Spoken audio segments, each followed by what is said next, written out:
We've got problems: water scarcity and quality, severe weather, and an economic crisis.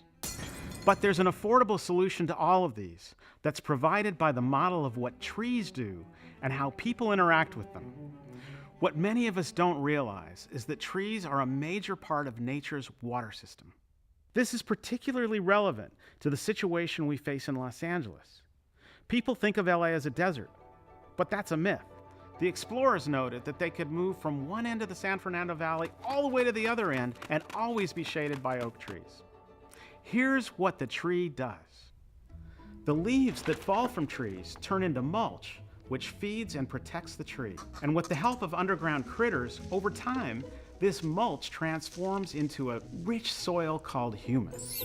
This soil beneath the tree now acts like a giant sponge and virtual water tank.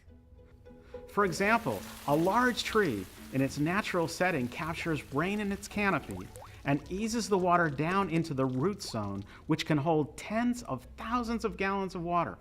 This sponge-like area absorbs the rainwater and filters it as it flows into the aquifer below. This used to give us the good, clean water we drank in our homes. This system of providing water has been one of the gifts of trees for millennia. But as our human populations expanded and our cities grew, we cut down the trees and poured concrete to create our streets. Now, most of the land in LA is impervious. Disconnected from the watershed, the trees have become mostly decorative, rather than serving the functions of water capture and treatment. And instead of the leaves producing mulch and soil, they're hauled away to landfills, a process that costs LA $100 million a year. Now, with the mulch sponge removed, when it rains, there are few places for the water to soak in. Instead, it runs through streets, past the trees, picking up pollution and carrying it into storm drains, which flows to rivers and the ocean, wasting the water we so desperately need and costing us several $100 million a year. To replace the water that's being washed away, we've engineered massive systems of canals and pipes to transport water to our urban centers. At first, the water came from nearby mountains, lakes, and rivers.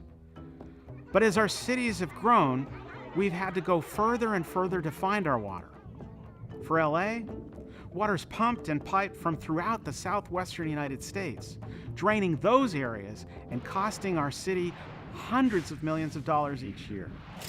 California is the 6th largest economy on the planet, and pumping that water to Los Angeles is our state's single largest use of electricity, and that contributes to climate change. So we took away the beautiful, multi-purpose trees and their services, and what did we replace them with?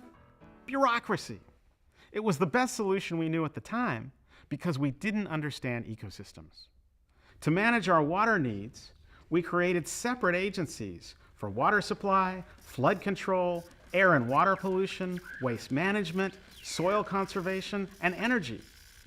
And because those agencies operate independently, the systems they build often compete and conflict and hemorrhage money.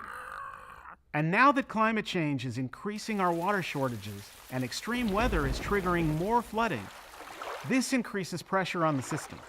At the same time, our water, energy, and waste systems are aging and beginning to deteriorate and break down. To fix them, agencies are planning to spend billions. But in today's economy, does it make sense to keep doing things the old, separate way? No. Money doesn't fall from the sky, but rainwater does. So what do? The wisest designers learn from nature, which has spent millions of years of R&D creating a viable whole systems model. When our agencies collaborate, it makes it economically feasible to adapt homes, buildings, and landscapes to mimic what trees do. For example, the leaves and canopy of the tree are replicated by the roofs and rain gutters. And the root zone sponge tank is replicated by cisterns, rain barrels, mulch swales, and rain gardens. We know this retrofitting can be done because it has been done over on Elmer Avenue. By saving water in this way, we save money and create local jobs in manufacturing, installing and servicing all the components of the functioning community forest and watershed. Imagine doing this citywide. This is the vision Tree People's been working on for the past 2 decades, and it's picking up momentum. Investing in humans, trees, and natural capital is the fastest and most effective way to rebuild our communities and our economy. And it's those of us who live here who are gonna make it happen.